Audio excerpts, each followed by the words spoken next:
Pag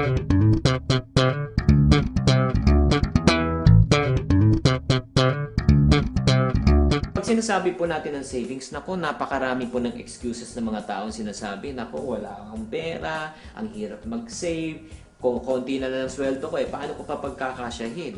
Marami tayong pwedeng gawing excuses, pero ang natutunan ko sa buhay, ito po, kung gusto, gagawa po ng paraan, at kung ayaw, marami naman pong dahilan. So, ang kailangan po natin instead of saying, why we cannot save, why don't we say, why not?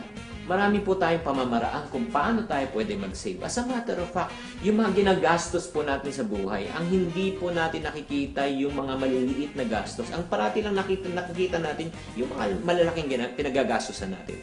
Halimbawa, kung sino man sa inyo bumibili po ng mga bottled water or mga juices o mga iced tea, tanggalin lang po natin yan sa budget natin. Halimbawa, gumagastos po kayo ng mga 20 pesos sa isang araw lang. Once a day lang kayo umiinom ng mga bottled juices, that's 20 pesos times 30 days. That's 600 pesos already a month. Multiply lang 12 months, that's 7,200 pesos per year. Paano pa kung kayo po ay naninigarilyo? Paano pa kung pamerienda-merienda? Kung kayo lang po, or umiinom kayo ng mga kape na medyo may mamahalin ng konti. Halimbawa, pag pumasok po tayo doon at bumili tayo ng kape, that's more or less 80 pesos. Ginagawa po natin ng 4 na beses sa linggo, that's 320 pesos.